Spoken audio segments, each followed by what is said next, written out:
sénateur Ivan, style a dominé l'actualité, hein, et même souhaiter que pour nous faire un coup d'œil sur des médias dominicains, tout, des journaux dominicains, pour nous comprendre, parce que qui fait dossier plus intéressé toujours? Bal cap sorti qui côté en Dominicanie, qui bral jeune gang yo directement, qui bal yo bal militaire dominicain et bal la police dominicaine. Et qui est-ce qu'a rentré yo? Des oligarques haïtiens qui de connivence avec un frère dans le secteur privé dominicain qui a rentré zam avec bal dans le pays d'Haïti dans l'idée pour déstabiliser le pays d'Haïti pour être capable de faire plus l'argent parce que en déstabilisant le pays d'Haïti quelque part business yo marché intérieur marché et tout ça Haïti produit comme l'argent l'idée fait de traverser frontière là.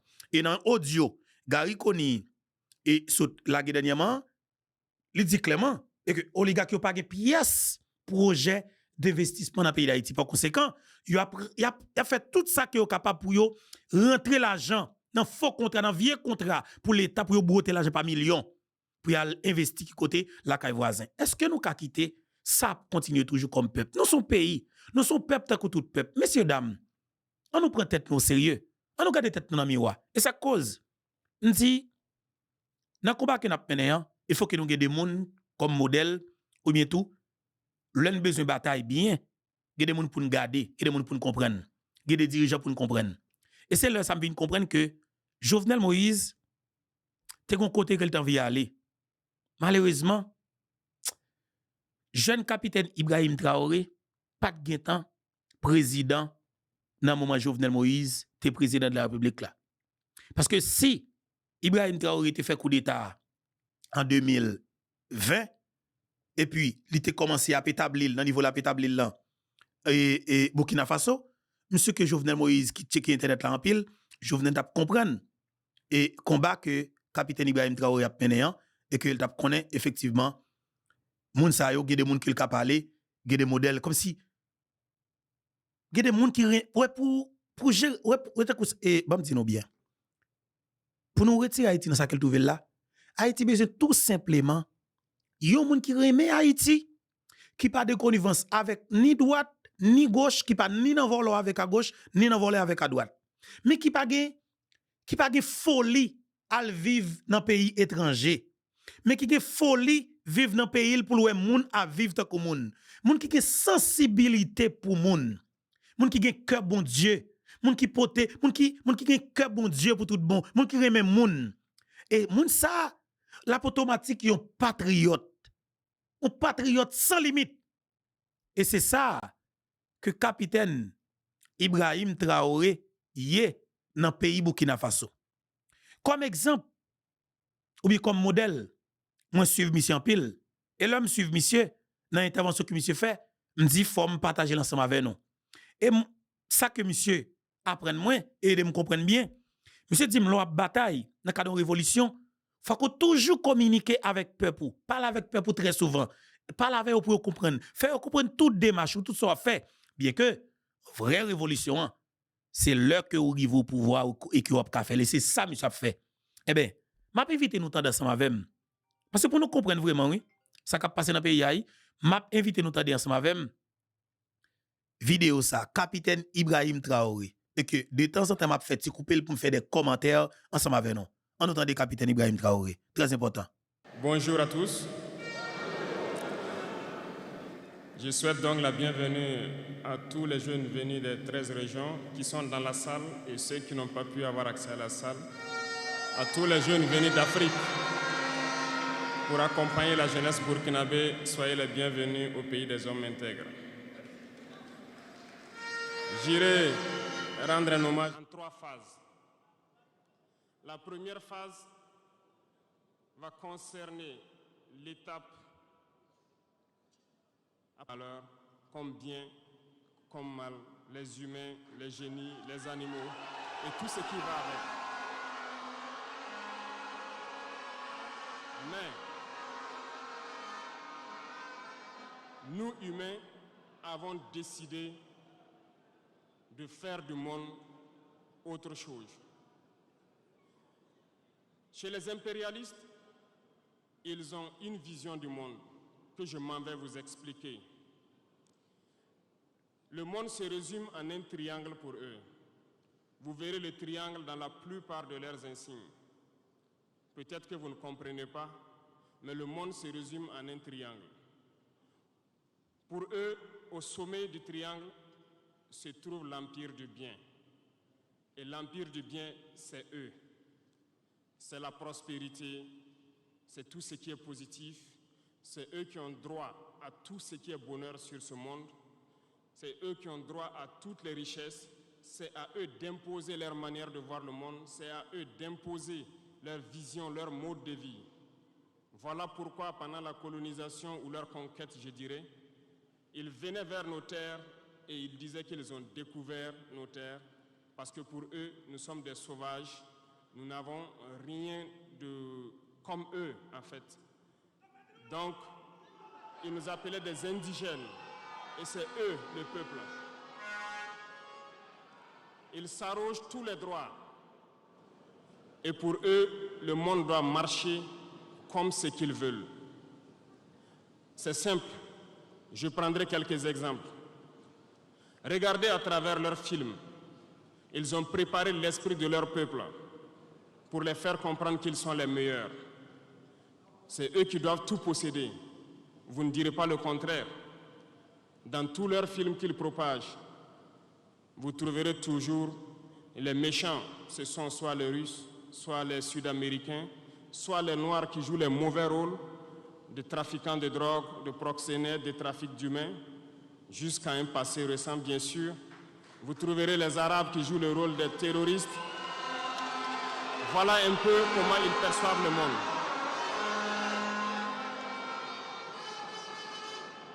Quand je prends sur le volet économique, qui parmi nous n'a pas traité les produits chinois de produits Shintok, comme on aimait l'appeler, de mauvais produits? Mais aujourd'hui, j'ai pu vous dire qu'on a tout tort. Parce que la Chine est à un niveau de technologie assez avancé. Et c'est en Chine que la plupart de ces pays viennent s'approvisionner, mettre leur marque dessus et nous revendent comme étant leur propriété. Regardez autour de vous. Nos entrepreneurs qui sont dans le BTP ne diront pas le contraire. Tous leurs engins aujourd'hui sont chinois. Ceux qui font le transport ne diront pas le contraire. Ils nous ont menti parce que nous avons fait le tour du monde un peu dans ces 20 mois pour chercher des entreprises, pour chercher des usines. Et nous avons compris que tout revenait là-bas. Mais par leur communication, ils nous ont amenés à détester tous les produits chinois, à vouloir nous faire comprendre que ce qui est bon venait de chez eux, pas forcément d'ailleurs. C'est simple. Remonter le temps. Pour mieux comprendre ce que je dirais, il faut remonter un peu le temps. Et j'espère que certains iront lire. Qui sont les tsars, les conquêtes mongoles, les empires perses, turcs et ottomans? Lisez leur histoire, vous comprendrez pourquoi le monde est ainsi fait. À la base du triangle, il y a deux empires. D'un côté, l'empire du mal, selon eux, et l'empire des esclaves de l'autre côté. Voilà comment ils voient le monde. Qui est-ce qu'ils appellent l'empire du mal? Ceux dont je viens de citer tout de suite l'origine, et je vous ai dit de remonter le temps, allez-y lire, vous comprendrez pourquoi ils sont l'empire du mal à leurs yeux. Ils combattent l'empire du mal. Pour eux, l'empire du mal doit disparaître. Pour eux, l'empire du mal incarne le diable. Ils communiquent et ils le font comprendre à leur peuple ainsi. Voilà pourquoi après la Seconde Guerre mondiale, dans les années 80, je prendrai le cas de la Russie, où tous les stratagèmes ont été mis en œuvre pour l'effondrer avec le président Gorbatchev. Aux États-Unis, c'est le président Ronald Reagan qui était à la manœuvre. 3 stratagèmes principaux ont retenu notre attention. Ils sont allés donc au niveau de l'Arabie Saoudite les demander de baisser le prix du pétrole de $35 à $7 pour faire écrouler l'économie russe. Parallèlement à cela, le deuxième stratagème, N'oubliez pas quelque chose. Ces mêmes personnes qui viennent de quitter l'Afghanistan, soit disant qu'ils combattaient les talibans ont été reçus par le président Ronald Reagan à la Maison-Blanche. Ils ont été armés par la CIA. Les fameux missiles Stinger, Sol-Air, ont été livrés aux talibans pour combattre les Russes. Et plus tard, ils viennent supposer les combattre. Allez-y comprendre. Le troisième stratagème, c'était un bluff. Le projet IDS, Star Wars. Lisez, vous comprendrez pourquoi ils ont amené le président Gorbatchev à créer le projet Paulus qui a enfoncé la Russie. Une fois que la Russie s'est effondrée, ceux qui se prétendent être de l'Empire du bien ont commencé à juguler, jusqu'à ce que vienne cette équipe avec Vladimir Poutine pour essayer de remonter la Russie en surface.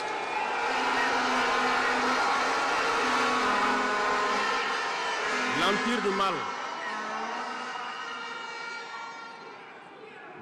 du mal, selon eux, a beaucoup souffert. Regardez l'Iran aujourd'hui, toutes les sanctions possibles. Regardez comment ils qualifient certains peuples. Par la communication, ils peuvent arriver à vous amener à faire détester un peuple ou à aimer un peuple. Ils sont très forts dans la communication et ils passent par tous les canaux possibles. Regardez les guerres qui sévissent. Ils ont tout inventé pour leur propre intérêt. Et enfin, l'empire des esclaves, selon eux, c'est l'Afrique et certains peuples d'Amérique du Sud. Dans leur tête, comme je le disais dernièrement, l'Afrique les appartient, nos terres les appartiennent, les richesses de l'Afrique sont pour eux. Et ils ne peuvent pas concevoir que des Africains puissent s'émanciper, sortir la tête de l'eau et vouloir donc les tenir tête. Et pour cela, ils se sont mis un cliché en tête. L'Africain est facile à manipuler, il n'est qu'émotion. Ils trouveront toujours un Africain pour lutter contre son frère. Et ça a toujours été comme ça. Par la communication, ils vous ont amené à détester votre propre couleur de peau. Dans nos cultures, et dans beaucoup de cultures, au Burkina Faso ici, le deuil était symbolisé par la couleur bleue.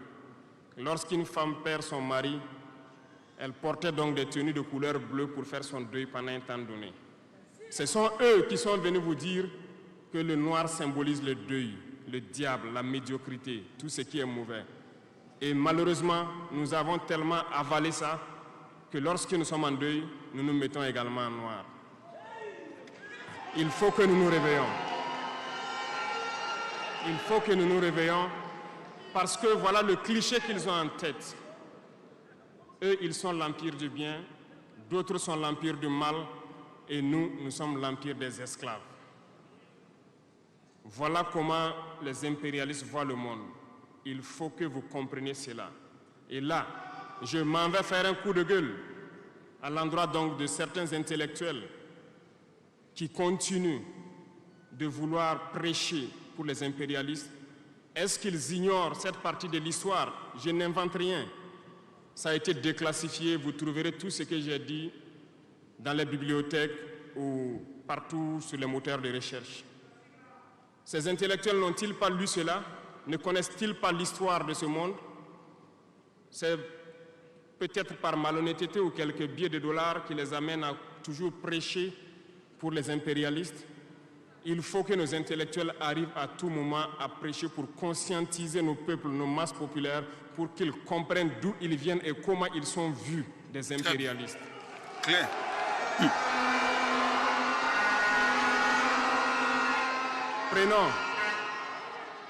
Prenons l'histoire de quelques guerres. Vous avez suivi la guerre d'Irak. Un gros mensonge qui a été inventé, soi-disant de possession d'armes de destruction massive. Certains sénateurs, au niveau des États-Unis, ont tout fait pour avoir les preuves. Ils ne l'ont pas eu. Souvenez-vous que plusieurs personnes ont démissionné de la CIA après cette guerre. Des preuves ont été inventées de toutes parts. Des services secrets occidentaux les ont aidés à fabriquer des preuves. Et on se souvient que le même Niger a été accusé en son temps en montant une fausse convention, un faux contrat de vente d'uranium à l'Irak. C'est le même processus qu'ils ont voulu amener la dernière fois pour soi-disant que le Niger vend de l'uranium clandestinement à l'Iran. C'est du déjà vu. Ils ont prétexté cela, ils n'ont pas eu de preuves. Même les Nations Unies ont trouvé finalement qu'il n'y avait pas de preuves tangibles de présence d'armes de destruction massive. Mais ils avaient leur objectif, il fallait détruire l'Irak. Ils ont détruit l'Irak. Ils ont créé l'État islamique. Tout comme ils ont créé les talibans dans les années 80. Les armés, les équiper. Et après, ils prétendent venir les combattre. Comprenez le jeu. Ça n'a que trop duré. Il faut qu'on se réveille et qu'on comprenne tout ça et que nous prenions conscience de notre situation et nous battre pour notre avenir.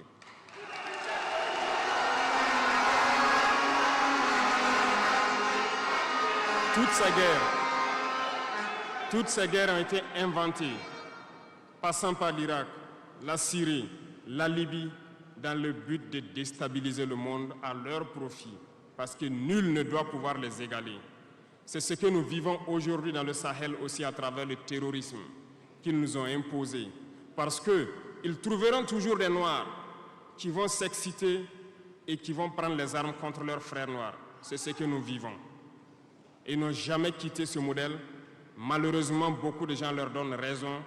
À cause de quelques billets de dollars, ils se vendent très moins cher à l'ennemi, à l'impérialiste, et ils se mettent à combattre leurs frères. Je voulais faire ce petit historique du monde pour que vous compreniez comment l'impérialisme voit notre monde. Ça se résume en ces petits triangles.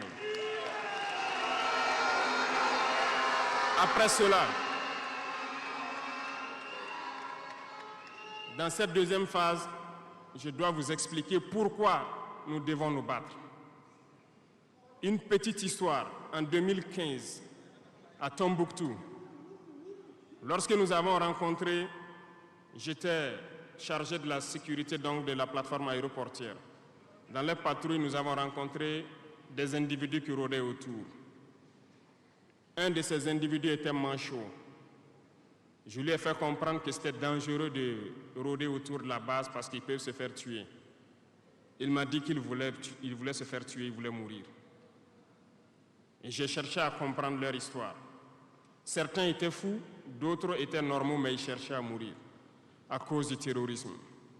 Ils nous ont expliqué que lorsque les terroristes sont rentrés à Tombouctou, le manchot qui m'expliquait ça, un soir, les terroristes se sont pointés à son domicile. On voulait violer sa femme devant lui. Il s'est opposé. Ils sont repartis. Le lendemain, on est venu le pêcher à la maison, l'amener à la place publique. On l'a accusé de vol. On a tranché sa main, on l'a battu. Il est reparti à la maison. Son fils, qui avait 16 ans, qui s'occupait de sa main, ils sont revenus. Ils ont violé la femme. Ils ont enlevé son fils. Ils ont continué à violer sa femme pendant des jours, jusqu'à ce que la femme se suicide. Et ils ont amené son fils, il n'a plus retrouvé son fils. Et lui, il préfère mourir. Voilà pourquoi il marche autour. Le jour qu'une sentinelle va lui tirer dessus, ça lui fera plaisir. D'autres ont connu le même sort. Ils ont été enlevés de chez eux parce qu'ils refusaient que les terroristes touchent à leurs femmes ou à leurs filles. Et le lendemain, on vient les soustraire, on les amène à la place publique, on les battait à sang. Et après, ils allaient faire leur sale besoin. Beaucoup de familles ont été détruites ainsi. Ce sont des criminels, des violeurs, des bandits, des trafiquants de drogue qui sont armés et qui sèment désolation dans nos contrées. Ils ne le font au nom d'aucune religion. Malheureusement, ici au Burkina Faso, certains villages se sont laissés compromettre par ces individus. Je parle en connaissance de cause. En 2022 à côté, j'ai été chercher avec mon unité dans un village parce qu'ils ne voulaient pas que nous restions là-bas parce qu'ils sont en bonne entente avec les terroristes. Ceux qui m'écoutent, ils savent de quoi nous parlons. Plusieurs autres unités sont témoins. Certains villages ont refusé catégoriquement que des FDS foulent leur sol parce qu'ils sont en bonne intelligence avec les terroristes. Nous leur avons fait comprendre qu'il n'y a pas d'alliance possible avec ces criminels, parce que c'est eux qui décident du jour où le pacte se rompt. Plus tard, je pense que beaucoup de villages ont compris cela. Lorsque le pacte s'est rompu, ils sont revenus sur les réseaux sociaux pour appeler au secours. Nous y avons été. Mais c'est pour dire, peu importe ce qu'ils viendront vous dire, peu importe les flatteries possibles, peu importe le pacte que vous avez signé avec eux, le jour qu'ils décident de mettre fin au pacte, ils viendront tuer et mettre fin au pacte. Il n'y a pas d'alliance possible avec les terroristes. Il n'y a pas d'alliance possible avec ces criminels. Ils sont à combattre. Un point, c'est tout.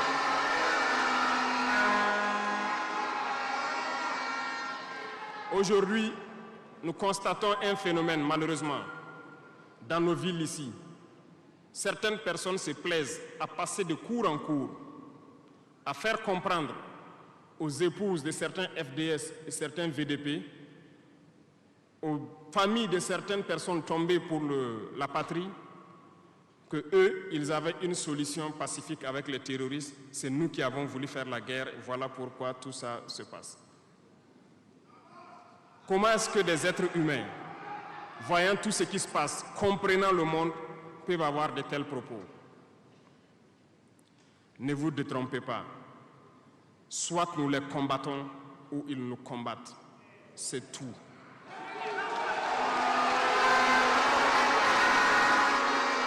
Les gens se cachent.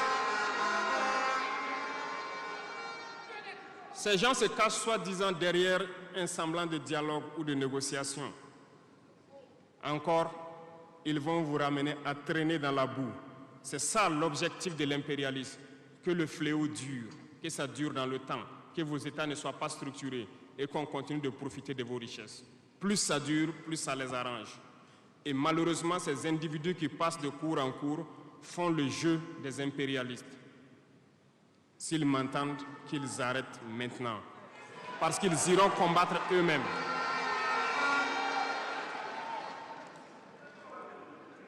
Nous n'avons pas le choix que de combattre. Et nous avons opté pour le combat, et c'est par là que nous serons libres, que nous serons réellement indépendants. Pour ce faire, nous avons pris le soin de diagnostiquer le problème profond du Burkina Faso. J'avoue que le problème est réel et profond. Le mal est là. Nous l'avons diagnostiqué et nous découvrons de jour en jour le système.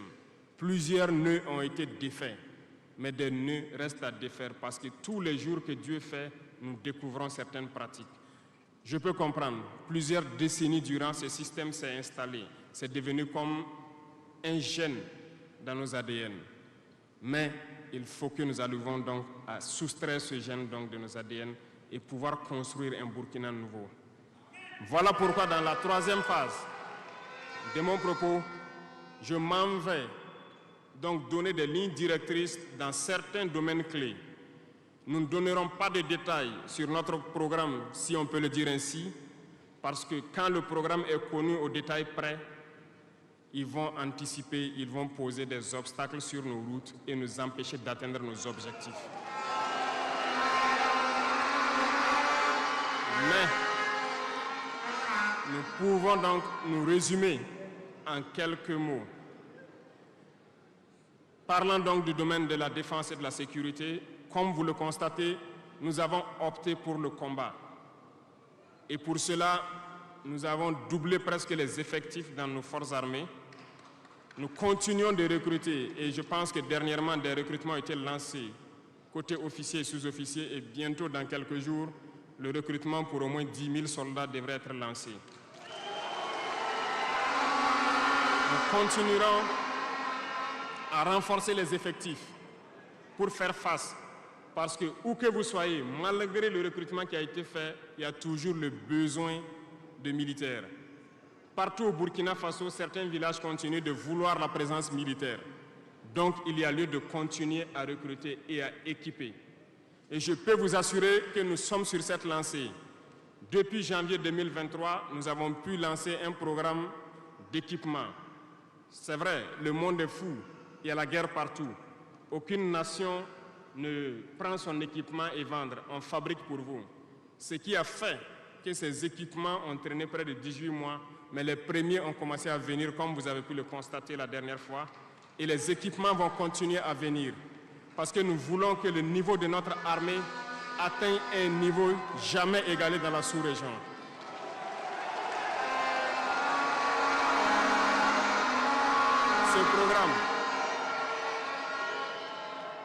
Ce programme d'équipement va se poursuivre. Et c'est vous, les acteurs de ce programme. Parce que depuis que nous nous battons, j'ai pu vous dire, ces soi-disant amis du Burkina qui étaient là depuis longtemps, qui sucent nos richesses, même une seule cartouche de Kalachnikov, nous n'avons reçu de personne pour faire notre combat. C'est vous qui payez. Et nous continuerons à faire corps avec notre peuple pour pouvoir mener cette lutte. Nous avons des partenaires qui ont accepté de nous vendre des équipements et qui ont même proposé de pouvoir nous livrer des équipements stratégiques et que nous puissions payer dans le temps. Nous leur en remercions pour ce geste.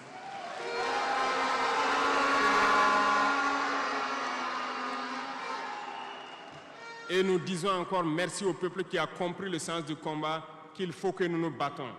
Si nous ne nous battons pas, ils viendront nous chercher chez nous, comme dans un poulailler ou dans une bergerie. Chaque matin, ils choisiront qui ils veulent pour aller exécuter sur la place du public, pour faire peur aux autres, aller trancher des mains ou des pieds sur la place publique pour faire peur aux autres. C'est comme ça leur tactique. Nous allons nous battre. Et nous nous donnerons les moyens pour y arriver.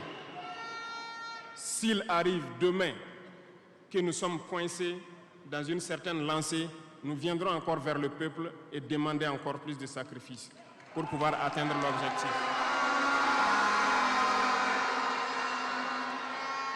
Parce que malgré vos cotisations, je vous le disais tantôt, certaines puissances ont refusé de nous vendre les équipements, ont bloqué les équipements que nous avons achetés dans certains pays parce qu'ils ont la licence de certains composants. Et ces puissances exploitent des minerais au Burkina Faso. Je le dis ici, haut et fort et solennellement. Ça va s'arrêter. Nous allons retirer des permis d'exploitation. Nous n'allons pas permettre cela.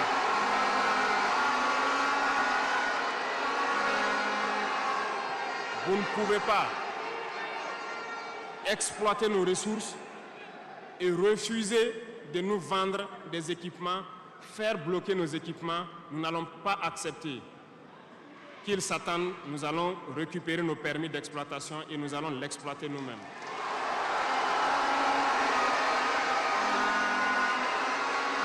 Revenant. Pour conclure sur le volet donc de la défense, nous n'allons pas trop nous étaler là-dessus, mais sachez que tout ce qui est déjà arrivé, les hommes sont en formation là-dessus, d'autres équipements viendront. Et cette guerre, nous allons la mener. Beaucoup de stratégies ont été déjà écrites et nous les adaptons au fur et à mesure du comportement de l'ennemi. Et nous allons vaincre très prochainement ce terrorisme ici au Burkina et même dans l'AES.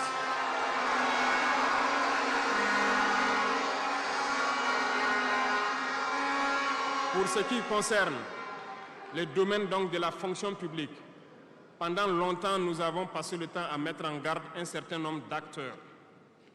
Mais nous avons compris que le phénomène est tellement profond. La corruption, la mauvaise gouvernance dans les différentes administrations, le manque d'éthique persiste. Certains organes ont été donc mis en place dans le cadre de la lutte contre la corruption et dernièrement, certains arrêtés ont été pris pour ce qui concerne les primes de dénonciation.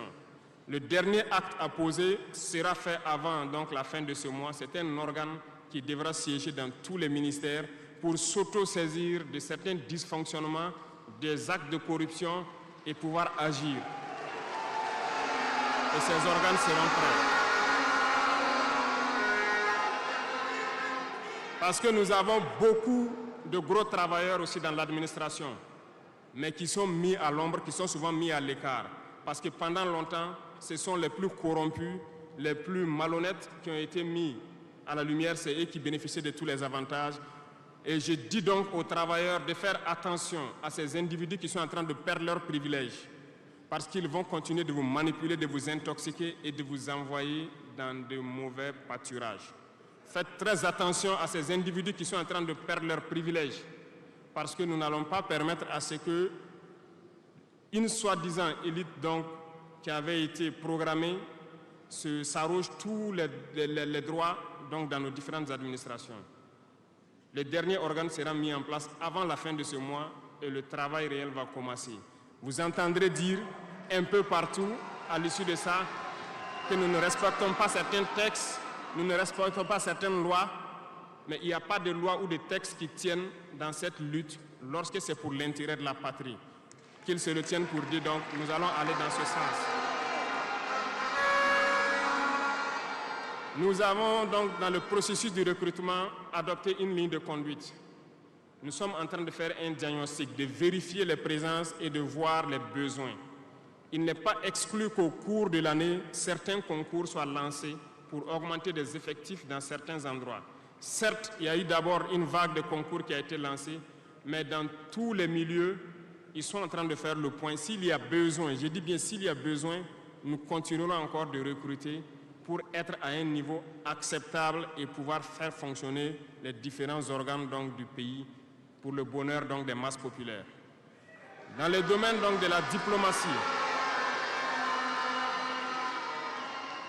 nous avons opté pour une diplomatie commune dans l'AES. Toutes les décisions vis-à-vis donc, des partenaires, que ce soit africains ou à l'étranger, seront prises à l'unanimité au sein de l'AES. Mais nous avons aussi opté pour une diplomatie de vérité. Nous ne comptons pas nous mettre dans certaines logiques de mentir ou de couvrir la réalité, soit disant que c'est la diplomatie. C'est faux. Ce n'est pas là la diplomatie. Je puis vous dire que ce que vous voyez en superstructure, lorsque les gens viennent en audience et sortent pour parler au micro, ce n'est qu'une partie visible de l'iceberg. Ce qui s'est passé à l'intérieur dans les huis clos, ça n'a rien à voir avec la diplomatie. Et nous sommes donc inscrits dans cette logique de dire clairement les choses au peuple. Certains vont nous critiquer, d'autres même iront à dire que non, un chef d'État ne doit pas parler comme ça, un chef d'État ne doit pas faire ça. Mais nous leur disons que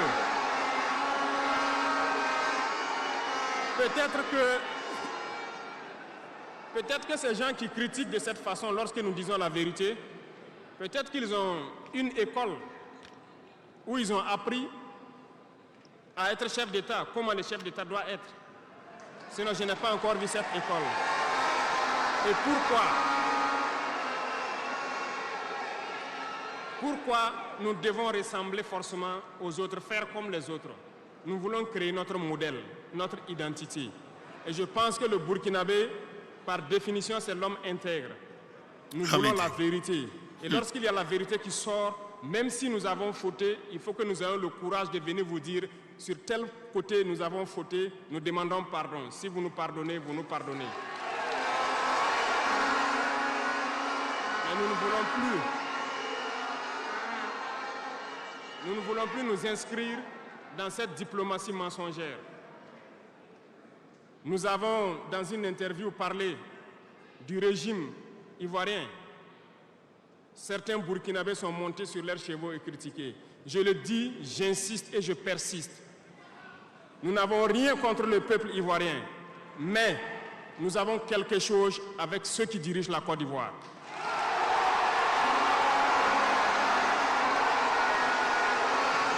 Nous le disons et nous le répétons encore.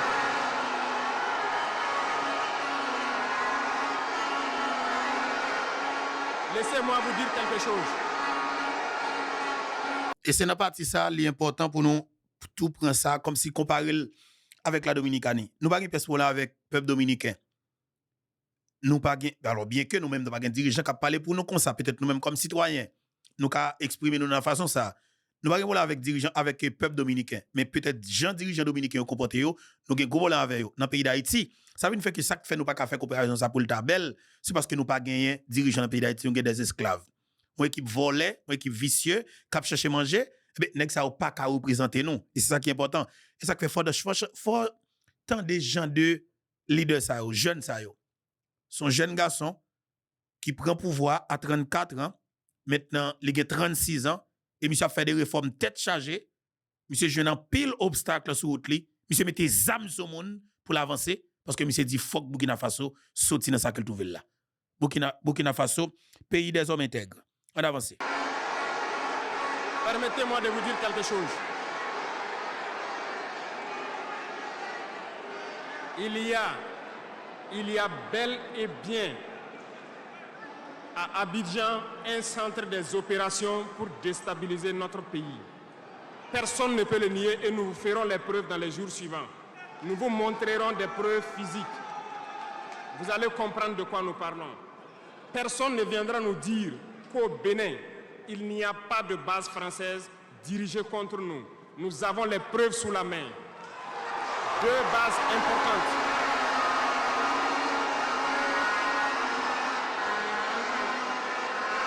Nul ne peut le contester. Et je les mets au défi. Et nous n'avons rien contre le peuple béninois. Là, nous avons un problème avec la politique des dirigeants béninois. Et nous le disons haut et fort encore. Dans cette diplomatie, nous avons décidé de dire la vérité. Il y a bel et bien 2 bases, une vers Kandi et l'autre en allant vers Porga ou je ne sais pas quelle localité. Des pistes ont été réaménagées à plus de 3000 mètres de long. Des avions atterrissent, les gens équipent et forment les terroristes là-bas. Nous avons des enregistrements audio d'agents français au Bénin là-bas qui se jouent le centre des opérations des terroristes. Ils montent les opérations avec eux. Ils les aident à se soigner. Ils font tout ce qu'il y a là-bas. Nous avons tous les détails sur eux. Et vous ne voulez pas qu'on le dise à notre peuple? On va le dire. Si vous ne le voulez pas, s'ils ne le veulent pas, qu'ils arrêtent de se comporter ainsi. C'est simple. Nous n'avons forcé personne à prendre son indépendance. Si vous décidez de rester dans votre situation, mais ne prenez pas vos pays pour en faire des bases arrêts parce que ce sont vos populations qui vont en souffrir après. Et ce n'est pas une bonne politique. Nous le disons par expérience, et je le répète toujours, le Burkina a été une base arrière pour déstabiliser certains pays. Et ce n'est pas bien. Le Burkina a été une base arrière à un moment donné pour les terroristes ici. Voilà le prix que nous payons. Donc, pour prévenir les peuples de ces pays dont je parle, doivent parler à leurs dirigeants et qu'ils arrêtent cette politique parce que ça ne les arrange pas du tout.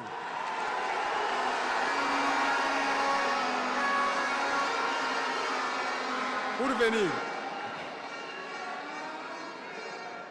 dans le volet communication et culture, nous avons lancé plusieurs initiatives. Au cours de l'année 2024, vous avez pu célébrer avec nous donc, le mois donc, de consommation local. Nous avons eu les journées traditionnelles, le mois du patrimoine. Beaucoup d'activités ont été menées. Nous allons continuer à ramener donc, en surface,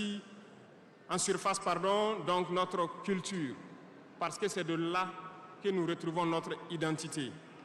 Nous allons continuer des actions dans ce sens, à mettre en valeur notre culture, à mettre en valeur donc nos coutumes et à mettre en valeur le vivre burkinabé. Et nous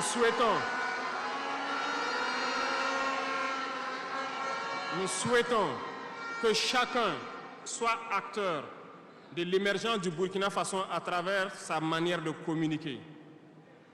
Parce que tout se trouve dans la communication aussi. Vous avez suivi dernièrement la guerre communicationnelle qui a été dressée contre nous et ça continue, ça ne va pas s'arrêter. Et je souhaite que tous ceux qui sont dans la communication puissent être professionnels. Lorsque nous voulons poser un acte communicationnel, qu'on se pose la question, est-ce que c'est pour la patrie ou contre la patrie, avant de poser l'acte? peu importe. Vous pouvez ne pas nous aimer, moi, ma personne. Vous pouvez ne pas m'aimer, mais vous devez aimer votre pays. En me faisant du mal, il ne faudrait pas confondre le pays. Et donc, la politique dans le domaine de la communication va devoir aller dans ce sens-là. Et nous serons obligés donc de recadrer la communication sur tous les aspects. Et c'est cette ligne de conduite qui sera donc adoptée. Nous n'allons pas permettre à ce que des Burkinabés communiquent contre le Burkina Faso. Nous allons toujours nous inscrire dans l'éveil des consciences. Nous devons pouvoir sensibiliser les masses populaires pour que les gens comprennent pourquoi nous devons nous battre sur tous les volets. Revenant au domaine donc de l'agriculture, comme vous pouvez le constater, nous avons lancé des initiatives depuis 2023 et cette année, l'offensive a été lancée. Ça se passe plus ou moins bien. J'aimerais donc que les gens comprennent que nous avons décidé d'accorder une grande part de notre budget et de notre temps aussi au monde agricole. Parce que plus de 90% de notre population est paysanne. Mais pendant des décennies, ils n'ont jamais senti l'intéressement donc à leur public. Et c'est pourquoi nous avons décidé d'entreprendre un certain nombre d'initiatives, d'actes que nous posons. Nous aimerions pouvoir labourer tous les champs de tous les paysans du Burkina Faso, les donner les semences qu'il faut et les permettre de pouvoir avoir les intrants nécessaires à coût subventionné pour pouvoir nous aider dans la lutte contre l'insécurité alimentaire. Parce que l'autosuffisance alimentaire est un droit. C'est dans ce même sens que nous avons créé dernièrement l'ONBAR, l'Office national d'aménagement des barrages hydro-agricoles. Nous allons l'équiper parce que tous êtes témoins dans vos différentes régions que nous avons beaucoup retenu d'eau, beaucoup de barrages, mais qui sont ensablés, qui sont bouchés. Et nous avons la possibilité de faire d'autres barrages. Nous sommes en train de payer de l'équipement pour cet office pour qu'il puisse se déployer sur le territoire et avec la contribution des populations, pouvoir construire beaucoup de barrages et désensabler beaucoup de barrages. Nous allons poursuivre ce combat. Nous allons poursuivre ce combat jusqu'à l'atteinte de l'autosuffisance alimentaire et que nos populations puissent manger à leur faim. Dans le domaine des infrastructures, nous avons un manque crucial de routes. Et en faisant l'analyse, nous avons trouvé pour certaines routes des études très vieilles. Et pour d'autres, il n'y a pas d'études. Nous ne pouvons pas construire une route sans avoir des études. Les études sont préalables. Voilà pourquoi dans ce secteur, nous avons ordonné au ministère de faire beaucoup d'études sur beaucoup de tronçons, ce qui nous permettra donc à l'avenir de pouvoir lancer des travaux et bien faire ces travaux pour que ce soit durable sur beaucoup de tronçons. Pour cela, nous avons remarqué que les frais pour bitumer 1 km de tronçon, nous sommes autour de 500 millions de francs. Donc pour 100 km avec les ouvrages d'assainissement, nous n'avons pas moins de 60 milliards pour faire 100 km de route bitumée. C'est très cher et très coûteux. La technique a été de créer donc des brigades d'intervention, donc des infrastructures. Nous sommes en train donc de vouloir équiper plusieurs brigades avec de l'équipement pour faire le minimum et permettre donc aux entreprises aussi du BTP de vivre et de faire une partie. Nous allons partager donc la poire en deux pour pouvoir baisser les dépenses et pouvoir faire le maximum de routes possibles dans un laps de temps.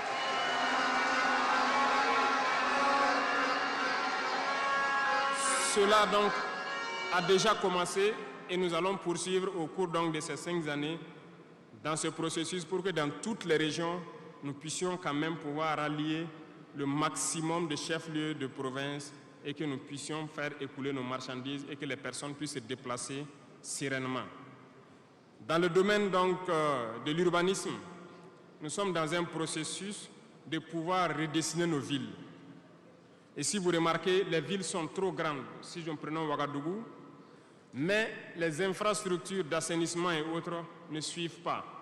Ça fait que nous pataugeons dans la boue et nous n'avons pas assez d'assainissement. Ça nous crée beaucoup de maladies qui peuvent donc amener des épidémies. Nous avons un processus de pouvoir concentrer les villes à travers donc des constructions à hauteur.